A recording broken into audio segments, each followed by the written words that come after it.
রমজান আমাদেরকে কি কি শিক্ষা দিয়ে গেছে এই ব্যাপারে আমি আপনাদের সাথে কয়েকটি কথা বলি। প্রথম কথা হচ্ছে, রমজান আমাদেরকে কম কথা বলতে শিখিয়ে গেছে। কারণ রাসূল বলেছেন, রোজাদার ব্যক্তির সাথে কেউ যদি কোনো অনর্থক কথা বলতে আসে, তাহলে সে যেন বলে দেয় আমি কি আছি, রোজা আছি। তাহলে কথা কম, কাজ বেশি হবে।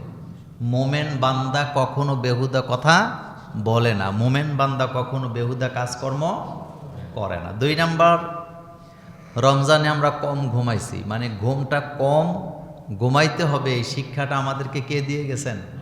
রমজান। তাহাজ্জুদের নামাজে জাগ্রত হওয়া। তো সবার প্রতি অনুরোধ থাকবে, রমজানে যাদের তাহাজ্জুদ পড়ার অভ্যাসে পরিণত হয়েছে, অভ্যাসটা যেন আমরা কি না করি, বাদ না দেই। 3 নম্বরে, খাবার কম খাওয়া। নরমালি খাবার কম খাইলে স্বাস্থ্য ভালো থাকে। সুন্নতি কায়দায় যদি কেউ খাবার খায়, কথায় কথায় সে অসুস্থ হওয়ার কোনো সম্ভাবনা নাই। এমনিতে অসুস্থতা আল্লাহর পক্ষ থেকে আসে, কিন্তু কিছু কিছু অসুস্থতা আছে আমাদের রুটিনের কারণে হয়। যেমন খাবার যদি আপনি অতিরিক্ত গ্রহণ করেন, তাহলে এটাও আপনার জন্য কি হবে, ক্ষতিকর হবে। সেজন্য রাসূল ইসলাম খাদ্য অভ্যাসটাকে এত সুন্দর করে বলে গেছেন। আজকের পৃথিবীর বিজ্ঞান এটাকে স্বীকার করেছেন। চিকিৎসা বিজ্ঞানীরা বলেছেন যে রাসূলুল্লাহ সাল্লাল্লাহু আলাইহি ওয়াসাল্লাম যে শিক্ষা খাবারের ব্যাপারে দিয়ে গেছেন, এটা সকলকে গ্রহণ করা কি উচিত। আর রাসূলের শিক্ষা হলো, পেটকে তুমি 3 ভাগ করে খাবা। সুবহানাল্লাহ। কয় ভাগ করে খাবা? তার মানে রাসূল বললেন 3 ভাগ করে খাবা। 1 ভাগ খাবার খাবা, আরেক ভাগটা পানির জন্য রাখবা, আরেকটা খালি থাক। তাইলে খাবারের জন্য পেট ভাগ হলো কয়টা? 3টা। 1 ভাগ খাবার, 1 ভাগ পানি, আরেক ভাগ কি, এটা খালি পড়ে থাকে। খাদ্য অভ্যাস। আমি আমার এক উস্তাদকে দেখেছিলাম, তিনি 120-22 বছর হায়াত পাইছেন। তিনার এই পেট আর নিচের পেট সমান ছিল। তিনি 90-95 বছর বয়সে সাইকেল চালাইতে আমি দেখছি, কিন্তু ভাত খাইতেন সবসময় 1 চামচ। আমি নিজে দেখছি 1 চামচের বেশি তিনি কখনো ভাত নিতেন না। মাঝে মধ্যে দেখতাম সবজি টবজি একটু বেশি হইলে এটা সবজিটা বেশি খাইতেন। তো আবার হুজুরকে দেখতাম আমলের দিক থেকে এত ভালো ছিল, চা খাইলো, চাটা একেবারে কি বলে আঙ্গুল দিয়ে চেটে চেটে খাইতেন। এটা রাসূলুল্লাহর কি সুন্নত। এজন্য রাসূল বলছে, খাবারের পরে তোমার প্লেটে যেটা লেগে থাকে এটা হলো বারাকা, এটা তোমার ছেড়ে দিও না, এটা খাবা। হযরত ওমর রাদিয়াল্লাহু তাআলা আনহু একদিন খাচ্ছিলেন এভাবে, তো কিছু লোকেরা হাসাহাসি করছিলেন। হযরত ওমর বললেন, কারো হাসি ঠাট্টায় আমি মুহাম্মদ সাল্লাল্লাহু আলাইহি ওয়াসাল্লামের সুন্নাহকে ছেড়ে দিতে পারি না। আল্লাহু আকবার। তো এটা কম খাওয়াটা রমজান শিক্ষা দিয়ে গেছে। আরেকটি শিক্ষা দিয়ে গেছে, আল্লাহর ভয় হৃদয়ের মধ্যে সবসময় জাগ্রত করা, যে আমাকে কে দেখছেন। রমজান যেমন আল্লাহর ভয়ে পানি খাই নাই, আল্লাহর ভয়ে খাবার খাই নাই, অথবা ইফতারিটা 1 সেকেন্ড আগেও করি নাই সূর্য ডুবার, এটা কার ভয়ে হয়েছিল? আল্লাহর ভয়ে। সুতরাং আজও যেন সে আল্লাহর ভয়টা কি থাকে, জাগ্রত থাকে। 5 নাম্বার, রমজান আমাদেরকে ধৈর্য শিক্ষা দিয়ে গেছে। ধৈর্যের মাস রমজানের মাস ছিল। এই ধৈর্যের ব্যাপারে আল্লাহ কোরআনের অসংখ্য জায়গায় বলেছেন, অসবির আলা মা আসাবাক। যখন যেই অবস্থা তোমার মধ্যে পতিত হয়, তুমি ধৈর্য ধারণ করো। ধৈর্য কিন্তু একটি শব্দ নয়, ধৈর্য একটা সংগ্রাম। ধৈর্য একটা কি সংগ্রাম। বিপদে মুসিবতে যারা ধৈর্য ধরে, আল্লাহ তাদেরকে সাহায্য করেন। এরপরে 6 নাম্বার, রমজান আমাদেরকে শিখিয়ে গেছে সময়ের কাজ সময়ে করা। যখন যেটা করার দরকার, সেহেরির সময় সেহেরি খাইছেন, ইফতারের সময় ইফতারি করছেন, তারাবির সময় তারাবি পড়েছেন। এই যে সময় মতো কাজকর্ম করা, এটা রমজান আমাদেরকে শিক্ষা দিয়ে গেছেন। এরপরে 7 নাম্বার, রমজান আমাদেরকে সত্যবাদী হতে শিক্ষা দিয়ে গেছে। সত্যবাদী।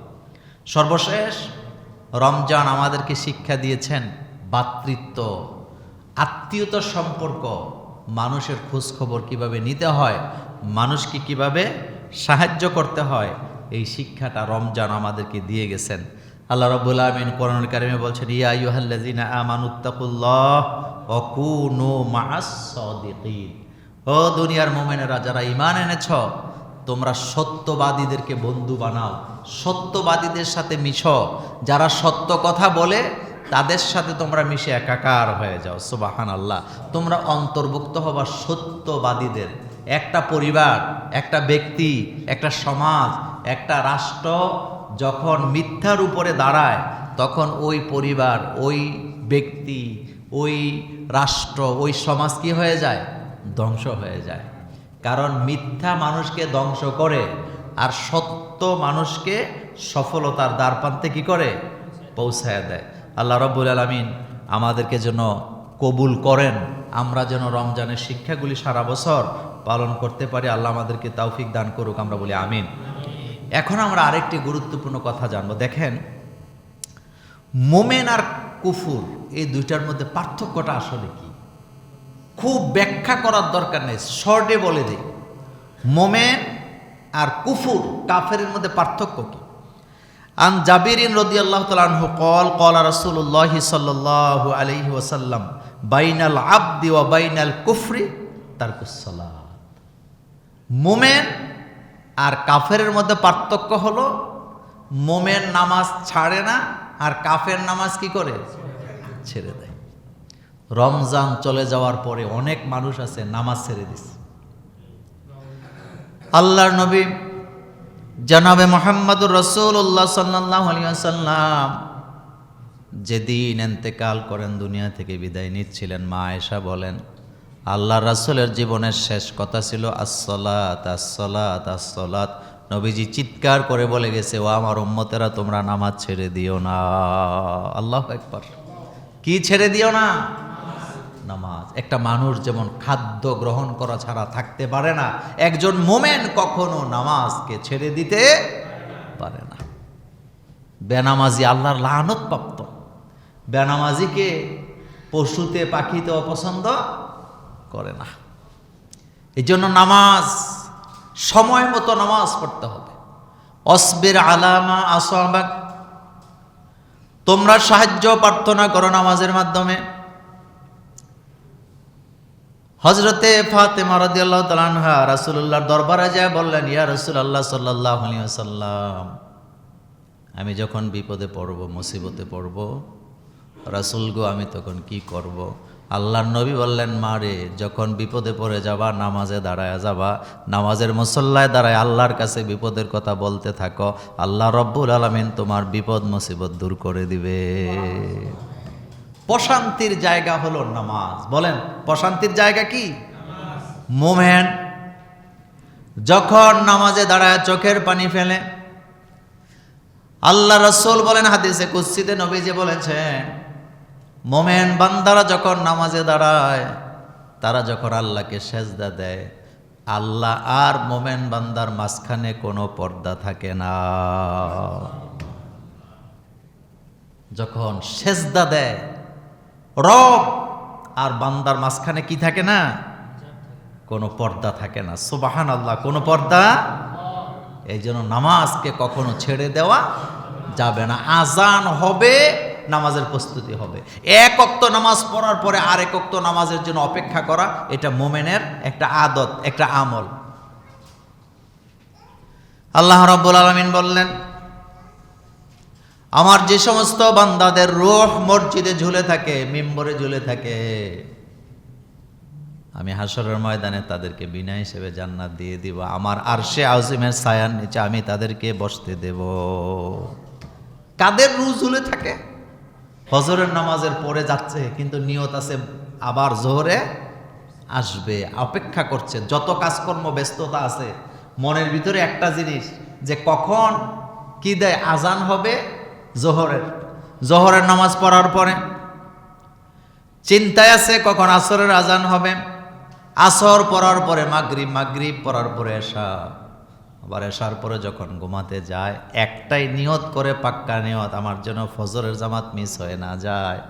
তাদের ব্যাপারে আল্লাহর নবী বুখারীতে বলেছেন, তাদেরকে আল্লাহ আরশে আজিমের ছায়ার নিচে বসতে দিবেন।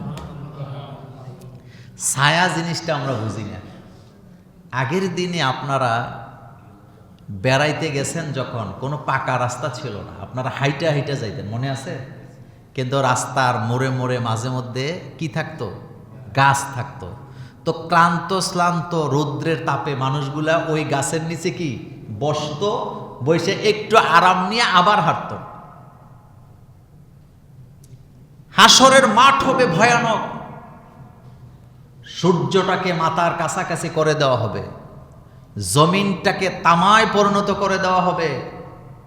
এই অবস্থায় মানুষগুলা এত ভয়ানক আযাবের মধ্যে থাকবে, সেই দিন আল্লাহ রাব্বুল আলামিন নামাজি বান্দাদেরকে আরশে আজিমের ছায়ার নিচে বসতে দিবে। দরকার আসেনি নামাজের?